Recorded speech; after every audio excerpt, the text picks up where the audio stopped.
Dear students, अस्सलाम वालेकुम। कैसे हैं? ठीक ठाक है। मुझे उम्मीद है कि आप खुश-ओ-खुर्म होंगे। आज का जो टॉपिक है वो 3.2 एक्सरसाइज का है। इसमें एक लफ्ज़ है वेरिएशन, वो आप सीखना है कि वेरिएशन क्या होता है। वेरिएशन दो तरह की होती है, एक डायरेक्ट और एक इनवर्स।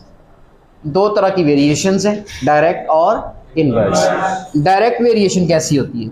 जिसमें दो क्वांटिटीज़ होती हैं, अगर एक क्वांटिटी बढ़ रही है तो दूसरी भी बढ़ जाए, उसे कहते हैं डायरेक्ट। अगर एक बढ़ रही है दूसरी कम हो, उसे कहते हैं इनडायरेक्ट। मिसाल देता हूँ। एक मिसाल यह है कि अगर y is equal to 2x, ये एक रिलेशन है। आप देखें x की वैल्यू यहाँ 1 पुट करें, ज़रा पुट करें x की वैल्यू 1, तो y कितना हो जाता है? 2 1 जार 2। अगर आप x की वैल्यू 2 पुट करें तो y कितना बन जाता है? 2 2 जार 4। Is it clear? या आप इसकी टेबल बना लें, टेबल से बात और क्लियर हो जाएगी। आप इस तरह एक टेबल बनाएं, ये आपका x है, ये y है। आप x की वैल्यू 1 और 2 पुट करें। जब आप 1 पुट करेंगे तो y की वैल्यू क्या आ जाएगी? 2 इंटू 1 कितनी बन गई? 2। जब आप x की वैल्यू यहाँ 2 पुट करेंगे तो y कितना बन जाएगा? 2 इंटू 2 क्या? 4। देखें, अगर x इंक्रीज हो रहा है तो y की वैल्यू भी इंक्रीज हो रही है। तो इसका मतलब यहाँ x और y दोनों वेरिएबल आपस में क्या है? डायरेक्ट वेरिएट हैं, डायरेक्ट वेरिएशन है इनके दरमियान। इसी तरह इनवर्स की भी मैं एक मिसाल देता हूं। y is equal to 2 over x. y is equal to 2 over x. मैं इसकी एक टेबल ले लेता हूं, एक्स वाई। देखें, यहां पर मैं x की वैल्यू 1 और 2 ले लेता हूं। जब मैं x की वैल्यू 1 लेता हूं तो y की वैल्यू क्या आती है? देखें ना, बटे के नीचे 1 है तो y की वैल्यू क्या आ जाती है? 2। जब x की वैल्यू में यहां 2 पुट करता हूं तो 2/2 कट के क्या हो जाती है? 1। इसका मतलब x इंक्रीज कर रहा है, y डिक्रीज कर रहा है। ऐसी है। तो यहां पर y और x आपस में क्या है? इनवर्स वेरिएशन में है कि अगर x बढ़ता है तो y, देखिए x की वैल्यू 1 पर y की वैल्यू 2 आ रही है। x की जब वैल्यू इसमें 2 पुट की तो y की वैल्यू 1 आ रही है। इसका मतलब x जब इंक्रीज करता है तो y डिक्रीज कर रहा है। इधर हम y is equal to 2x लेते हैं तो यहां पर जो रिलेशन है वो डायरेक्ट वेरिएशन का रिलेशन है, क्योंकि जब मैं x की वैल्यू 1 से 2 लेता हूं तो y 2 से 4 हो रहा है। तो इस तरह के जो रिलेशंस हैं उनको कहते हैं डायरेक्ट वेरिएशन, और इस तरह के रिलेशन को क्या कहते हैं? Inverse variation. और एक और बात बता दूं, ये जो y is equal to 2x है, y is equal to 2x, आप इसको लिख सकते हैं y is directly proportional to x, where 2 is the constant of proportionality. यानी y जो है वो x के क्या है? डायरेक्टली प्रोपोर्शनल है। और यहां क्या लिखेंगे? y इनवर्सली प्रोपोर्शनल है, यानी 1 ओवर x आएगा। ओके, और ये जो 2 है ये क्या है? This is the constant of proportionality. आपने पढ़ा है ना? तो अब आप फिर जब इसको इक्वल का साइन लिखते हैं तो क्या लिखते हैं? y is equal to k into 1 over x. अब वो k की वैल्यू कितनी है? वो k की वैल्यू 2 है, वो आप यहां पे पुट करते हैं 2 इंटू 1 ओवर एक्स, तो ये बन जाता है y is equal to 2 over x. तो यहां पर भी जब आप इसको इक्वल के साइन में लिखते हैं तो क्या लिखते हैं? y is equal to kx। अब k क्या है? This is the constant, this is 2, ये कांस्टेंट ऑफ प्रोपोर्शनैलिटी है। तो ये किसकी वैल्यू? इसकी k की वैल्यू यहां पर क्या है? 2 है, तो आप 2 पुट कर दें तो ये वही चीज बन गई, y is equal to 2x।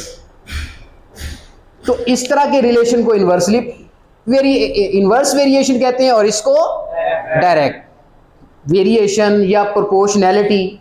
ठीक है, तो मुझे उम्मीद है कि आप डायरेक्ट और इनवर्स वेरिएशन के दरमियान का जो फर्क है वो समझ चुके हैं। तो चलते हैं एक्सरसाइज की तरफ।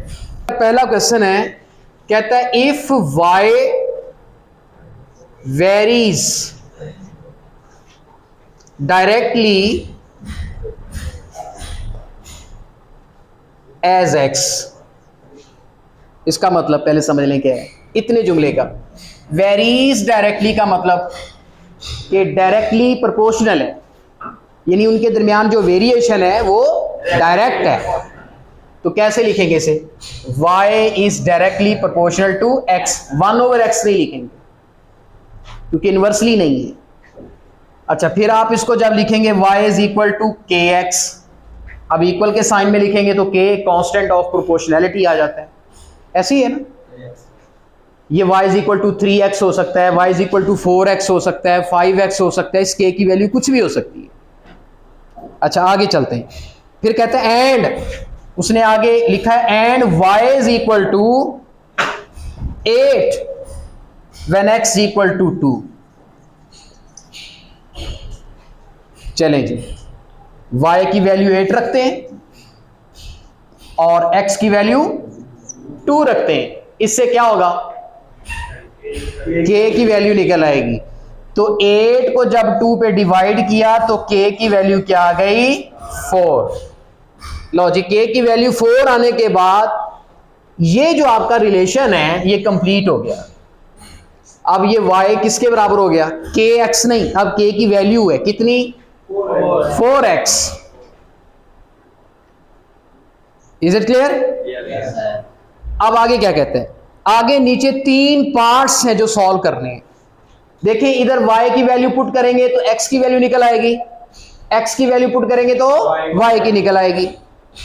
ओके, अब पहले क्वेश्चन में यूं ही कर रहा है, कहते हैं y in term of x। पहला सवाल तो आ गया, y की value in term of x, यानी y का आंसर निकालना है x में। पहला पार्ट सॉल्व हो गया, ये आपका पहला पार्ट सॉल्व हो गया। दूसरा, y when x equal to 5, अब x की जगह पे क्या पुट करेंगे? 5, तो y की वैल्यू क्या आ गई? 20। ये आपका दूसरा पार्ट सॉल्व हो गया। आगे तीसरा कहता है find x when y is equal to 28। अब y की वैल्यू फिर उसी तरह लिखेंगे, y किसके बराबर है? 4x के, उसी को दोबारा लिखेंगे। अब y की वैल्यू उसने 28 दे रखी है और x फाइंड करना है, तो 28 को 4 पे डिवाइड कर दें तो x की वैल्यू क्या आ जाएगी? कैंसिल कर दें, ये आपकी 7 आ गई। तो आपका ये कौन सा पार्ट है? तीसरा, यानी फर्स्ट, सेकंड और थर्ड पार्ट तीनों सॉल्व हो चुके हैं। भाई मुश्किल लगे? तो मुझे उम्मीद है कि ये क्वेश्चन आपको समझ में आ चुका होगा। अब जो क्वेश्चन नंबर 2 है वो आप खुद हल करोगे। मैं अब क्वेश्चन नंबर 3 की तरफ जा रहा हूं। क्वेश्चन नंबर 3 देखें जी। if r is directly proportional to t and r is equal to 5,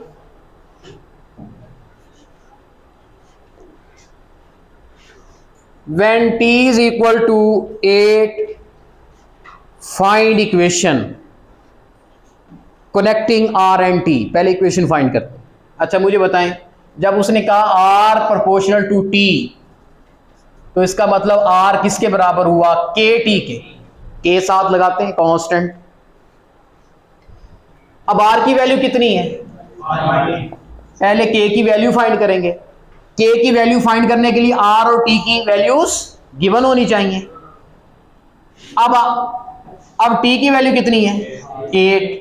तो 5 को जब 8 पे डिवाइड करेंगे ये किसकी वैल्यू आ जाएगी? k की। तो जब k की वैल्यू इसमें पुट करेंगे तो r क्या हो जाएगा?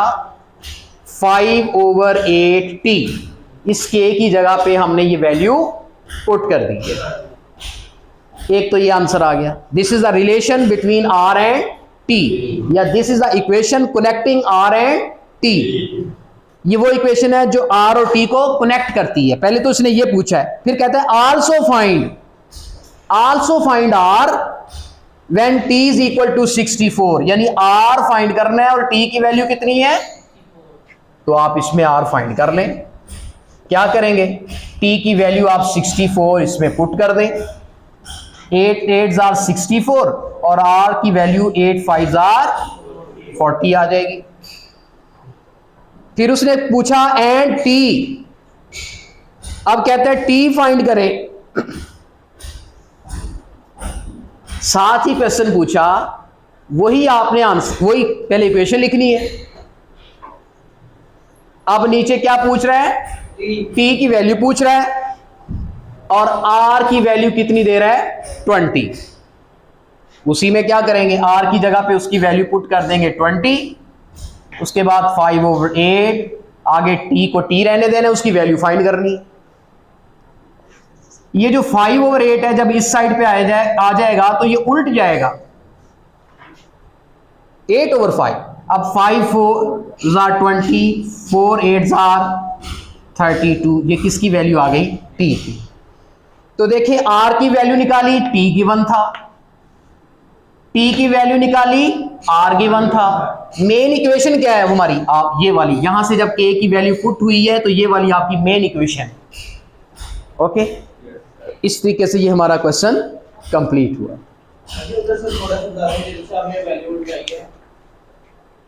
देखे ना, ये आर की वैल्यू 20 है, 5/8 आगे टी आ गया।